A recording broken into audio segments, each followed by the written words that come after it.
Welcome again to my channel. I'm Yemi Amabuega. Thank you very much for patronizing my recordings, and I hope they are blessing you. Please remember to share, to like, and to subscribe. Kindly subscribe. Don't watch it ordinarily. Your subscription is as good as sharing also. Then press the notification button so that you'll get to know when I post new videos. And honestly speaking, God has sent me to you. There are a lot of things that God has endowed in me that will profit you. So let's go straight. This is part 4 of my discussion on marriage. Part 4 of my discussion on what you need to know about marriage. In part 1, 2, and 3, I have given you the preliminaries, but I'm now going deeper. In part 3 in particular, I did mention that, because whatever I'm telling you, I will relate them to my real life experiences. You have your own experience. Ours may be similar. There may be some little differences here, but there are some things that are basic about human beings that we can share, so we can now balance the differences. So I did say that, when you want to marry, you have to know what you want in a woman. Eventually, I've itemized that in my previous video, part 3, and I want to now talk about by the time I was ready to get married, what happened? How did I do it? And how did I find a wife? And how has it been even since then? I'll do that one here before we proceed to the other levels. Now, thank you very much for listening. Remember to share, like, and subscribe. And of course, press the notification button. Now, like I said, when I was ready to marry, as I said, Bible did not tell you the age to marry. It is your pocket that will determine. If you don't have means of sustaining a wife, or if you don't have a means of contributing to your husband's, financial requirements in the family, don't contemplate marriage, even if you are 50 years old. So a jobless man does not have a business with marriage, whereas a 20-year-old, 25-year-old young man who has a good job or has a career or is into business and knows that he can fend for himself and for his family can get married. So there is no age stipulated for marriage. But one thing that I'm always conscious of is that there is time for everything. For instance, if you ask me, I would say marry at 25 upwards, because even when you look at it, if you get married and you have a child, if you have a child at 25 and the child is a fast one, the one that is smart and everything, and will graduate at 20, let's say 21, 22, add it to 25, you're almost 50. So use that as a yardstick to do your calculations. So remember that if you are too late, you will pay for it in your old age. If you are too early and you don't prepare yourself ready for it, you may also suffer a setback. So please, know what you are doing. Be yourself. Like I said, a man, make sure, nobody say you should be wealthy, stinkingly rich or whatever. No, but at least you have the propensity to make it, to take care of your children or your family. That's number one. You should also look beyond yourself and your wife and children. Your extended members of families are still there. Even your community, they are still there. Your church is there. Whether it's mosque or you need to spend money and take care of all this. So if you don't have the means, don't go into it. So in my own case, I got married at the age of 29. I wanted it at 25. I had to wait for 4 more years. Not because I haven't found a wife. That's why my wife and I courted for 7 years plus. So I had to, make sure that I was ready for responsibilities before I ventured into it, because who am I going to lean upon? Everybody has his own challenges or responsibilities.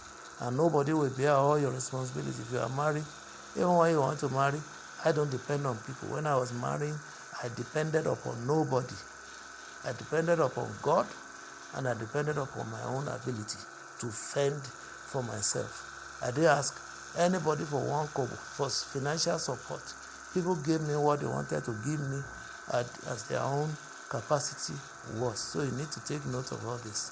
So if you are the type that want to marry, your father, your mother must do this, must be the one doing it, or your brother, and then as a result, maybe they failed you and you are quarreling. It means you are not yet matured. You don't understand what marriage, indeed, you are not fit for marriage yet. Because you will still quarrel with them that they didn't pay for your children's school fees. I didn't want all those nonsense. I don't want to put my burdens upon somebody else. Yes, all of us will need help, but let help be help. Let it not be a burden that you shift to somebody. Let it not be a misplaced expectation, which is very common in Africa and which is dragging us backward. Before you are married, be yourself. Whether you are a man or a boy or a girl, be ready to pay the price. So, thank God for that. I found the right wife by the special grace of God from where I least expected from among the Muslims. And not only that, from intertribal marriage. All these things are minor. Once you are focused, you find a compatible partner. I found one, and I thank God. So that is it. And okay, we'll talk about how the marriage has been faring, since we solemnized it. Going to 40 years now. God has been with us. But let's leave that alone. Let me talk generally as to what makes a marriage work. First of all, in your marriage, you need God.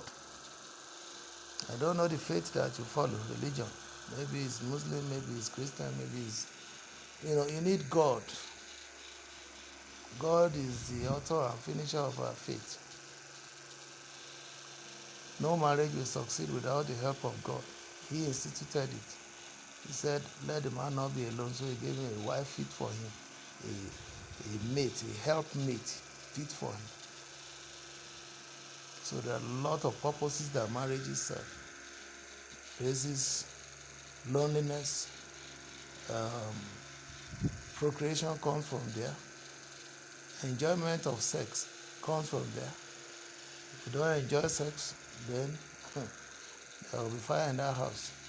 And then, of course, taking responsibilities for everything that you do, they're all there. And if you are not ready for all these ones, and many more, you'll find yourself having problems in your marriage. And then, if you have God, then secondly, you need money. Money is not everything, but the Bible says it answers everything. And the love of it can ruin your marriage. If your husband and wife are busy making money, and they have no time for their home and for themselves, that marriage will break. So money would have served a negative purpose. But if the marriage is such a blessed one that the two of them, husband and wife, work together to create wealth, and they, have time for God, have time for their children, then three, you need people. The Bible says a man shall leave his wife, and a man shall leave his parents and be joined to his wife, and then they become one. This doesn't mean total separation. No, your parents are still there, but the day-to-day administration of your home, they should have no hand in it. It is to enable you growth, just like my son will say. Let us grow together. When parents are intervening too much in the affairs of the marital relationship of their children, apart from the fact that it can create some bad blood or misunderstanding or whatever, those children will never grow together. They will have challenges. Let them solve the challenges themselves. From there, they will learn something. That's why we say if our children have good background, godly background, there's no problem that they cannot solve. And if they marry compatible partner. But if we are intervening in their affairs of the man thinks that he's still the father of his son and he's the one that gives the direction as to how his son will manage his home because he managed his own home this way, that way. That marriage, you may be the one that will cripple it. You have no business there. Me, for instance, now let me give you an example. Thank God, at least almost all our children are married. The only thing that connects us now is I pray for them every day, for God to guide them. My wife and I. We exchange pleasantries. And we phone ourselves, we greet ourselves. But it is never our responsibility to say, how are you managing your wife? What is your wife doing? How is your wife behaving? How is she? What's my business? I will go there to say hello to you. Yeah, thank God some of them are in Lagos. So Lagos is not even a place I like to say I can stay so long with you. If I spend 1 or 2 days with you, thank God for it. That's the beauty. And thank God, we are not a serious burden. In fact, we are not a burden on them. We don't depend upon them to feed because God made food available to us. We don't depend upon them for any serious thing, but out of their own volition, because they are good children, they are doing whatever they can afford to do just to show appreciation. They only need to show appreciation. I pray that our issues, our maybe health issues, the issue of old age, I pray that we will not have serious health issues that will begin to drain them. And then thank God, all the children that the Lord gave to us, God gave us the ability to train them to the best of our ability for them to take off from where we stopped. So they are not paying any school. None of my children today, or our children today, is paying the school fees of excess children that we have. Like I said, I thank God Almighty, I wanted to have 7 children. Can you imagine that? Out of the way I understood it. Thinking that, yes, it's a good thing, but God guided me.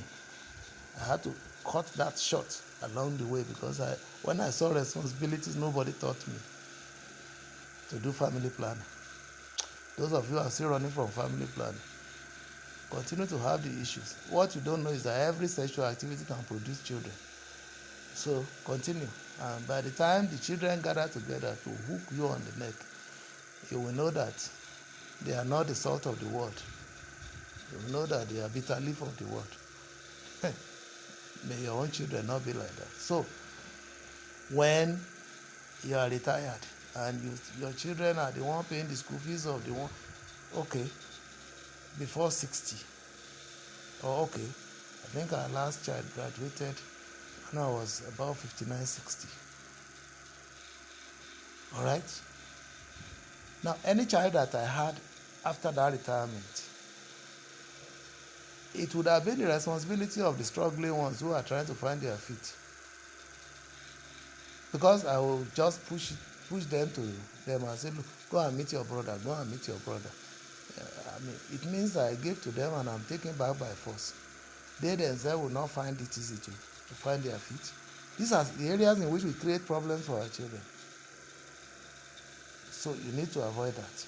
If you look at it now, at least I encourage them to support other children, anyone to their best of their ability, because you need to help others. And then the problem of my larger extended families are not upon them. In Africa, once you have a brother, your brother depends upon your son, and your own son, his children depends on the same son. Is the root of all our poverty. My children have no direct responsibilities for the children of my sibling. They can help if they have the means, but it's not out of compulsion.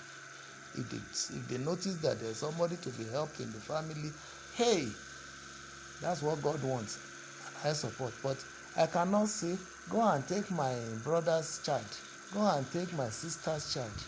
That's me. That's my own responsibility. If at all, that has to be. It comes to me first.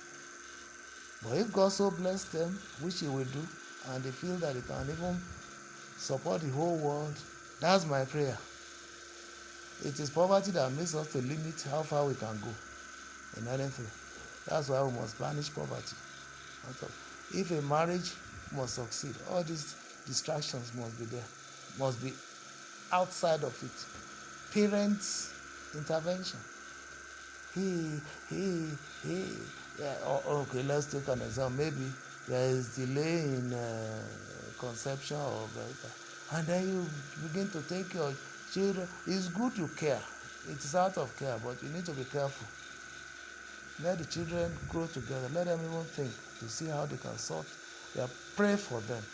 If you have one idea or the other, give it to them, but don't impose on them. Not that you begin to take them from one babalawo to another, from one prophet to another, and then from there you confuse their lives and everything. Look, if we all have faith at His own appointed, and that's what God says. Genesis, I think 18, 1 to 14 or something. Either 18 or 14, whichever. Just go and check Genesis. The story of when God eventually visited Abraham that he will have the children, the child Isaac that He had promised him. He was of old age, but he clung to God. So let them also cling to God. Don't discourage them. Don't frighten them. Don't tell them it is hopeless when God is still on their side and remains on their side. And when we place burdens that are not theirs on them, they will run away from us. That's why some children, when what you are demanding is even more than his or her income or their incomes, then how do you want them to relate with you? That's why you are already told, take good care of yourself, so that in your old age, you only need family support from your children, not out of compulsion. Not that it is good. Bible enjoys, take good care of your parents, respect, honor them, take good care of them in old age, but not that you now be a serious burden on them. So if a marriage must succeed, that must be there. I did say that you see that you need God. If the family attach themselves to God, as a Christian, family altar is inevitable. The husband is the pastor. That's his first parish. Pastor to his wife. The wife is the assistant pastor. Must actually be ready for spiritual challenges.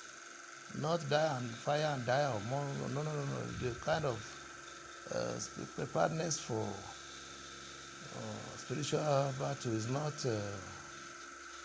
the kill and kill or something. I'm just talking of you being spiritually equipped to tackle the issues of your life, attaching yourself to God. You can't even train your children yourself unless God helps you. Some children that are already hardened before they were born. May God not give us such children.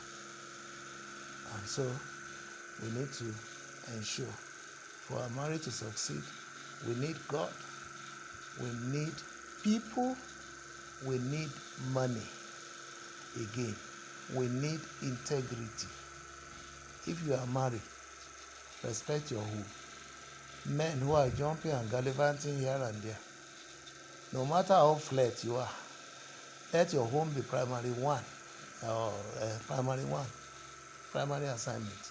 Never toy with your home. Some drunkards take good care of their homes. Some alcoholics, some adulterers, fornicators, whatever. I'm telling you, some men who are in the midst of this, they don't toy with their. They will drink, they will do all, they will live their wayward, but they don't toy with the future of their children. So there is hope for such fathers. It is fathers that go to clubs easily. If the women want to go, the man will draw her back, so she has no luxury of that. So if you have to have integrity. It is not recommended that you are wayward, even if you are not going to church. It is not recommended that you are wayward because you are setting bad example. That's for the men. For the women, integrity is very important. If you are the flirting type, I was reading the story, watching the YouTube of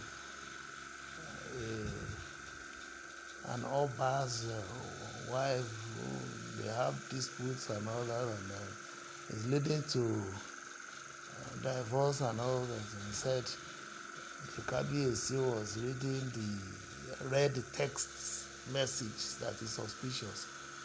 How can, if I'm hiding my phone from my wife, I'm in trouble. If my wife is hiding her phone from me, we are in trouble.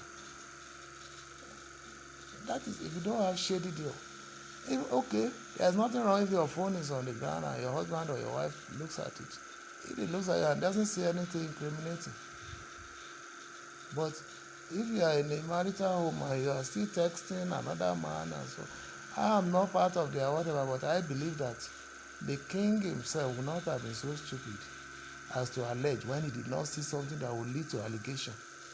We need to be careful. But I'm not talking out of emotion, not being sentimental about it. If he didn't see anything, he may be wrong in his judgment, but you have given a lead for him to think that you have no integrity. You are stealing your husband's money, your own money. That's your own money. And you are lying to your husband. And the man himself is stealing the wife's money and is not being faithful in anything. Bringing another woman home to your matrimonial home. If you want to do your nonsense, do it outside. And come home as a saint. It's not recommended. But human beings are objects of temptation. If you still have not overcome that, do it outside. Don't come and pollute the mind of your wife, or don't come and brag at home that you have better stuff outside. There is no better stuff outside. That thing that you think is an angel there is worse than the one in your home. So if you want your marriage to work, please, let's all be serious with it.